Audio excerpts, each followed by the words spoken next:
What if you woke up tomorrow and the Great Lakes had a completely different name?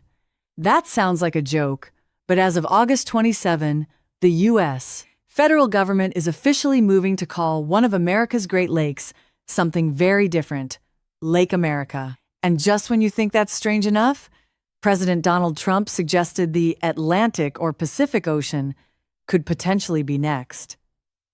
Trump signed an executive order Thursday, directing Interior Secretary Doug Burgum and the U.S. Board on Geographic Names to change the federal name of Lake Ontario to Lake America. The order gives the Interior Department 30 days to update the Geographic Names information system, while federal maps, contracts, documents, and agency communications are also supposed to use the new name. But there's one very important detail here. This does not force Canada to call the lake Lake America. And that matters because Lake Ontario isn't an American lake.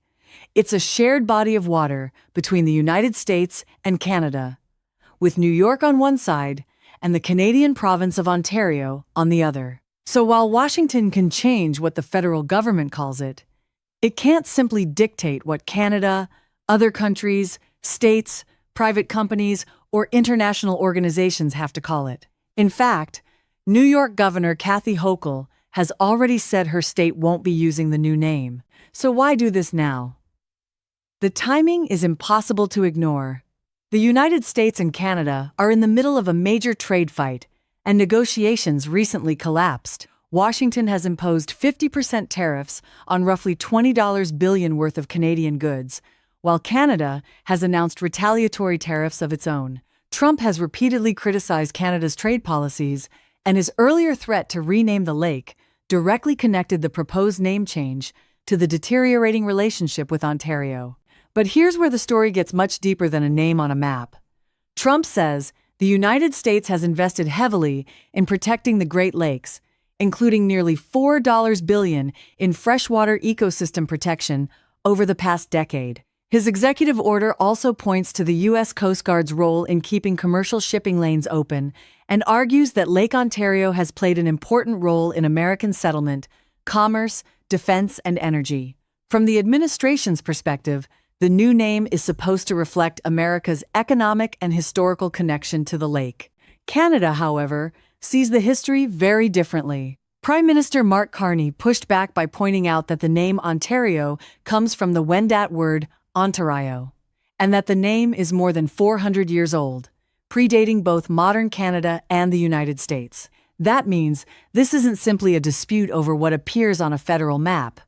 For Canadian officials and Indigenous representatives, the name carries a history that existed long before either country had its current borders or governments. And this isn't Trump's first attempt to put an American stamp on geography. In January 2025, he signed Executive Order 14172, directing the federal government to replace Gulf of Mexico with Gulf of America in federal usage, while also restoring the name Mount McKinley for Alaska's highest peak. The Interior Department and other federal agencies subsequently changed their terminology, showing that the administration can have a very real impact on how geographic names are used throughout the federal government. That earlier Gulf decision also gives us a preview of what happens next. A federal name change doesn't automatically mean every map, news organization, or country follows along. In the Gulf case, Google Maps adopted different naming depending on the user's location, while international usage remained more complicated. The Lake Ontario situation could become even messier because the lake physically crosses an international border, meaning Americans and Canadians may simply continue using two different names for the same place. Then came the comment that instantly turned this into an even bigger story. While discussing the new Lake America order, Trump said that if America already has a gulf and a lake, all we need is an ocean, and suggested that maybe the Atlantic or Pacific could be renamed too. There is no announced executive order targeting either ocean, and the remark appeared to be a joke rather than a formal policy announcement. Still, it raised an obvious question. How far does this naming campaign actually go? For now, the clearest answer is this. Lake America is becoming the name used by the U.S. federal government, but Lake Ontario isn't disappearing from the rest of the world. Canada says it will continue calling the lake Lake Ontario.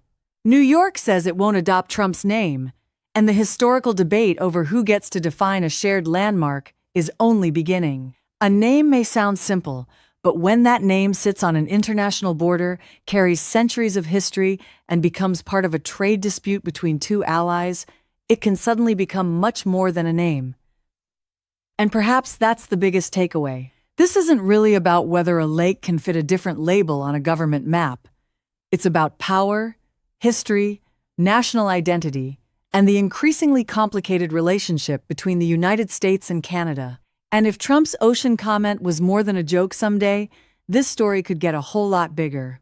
If you found this update helpful, don't forget to like the video, subscribe to Prime Wire, and turn on notifications so you never miss the latest news. Thanks for watching.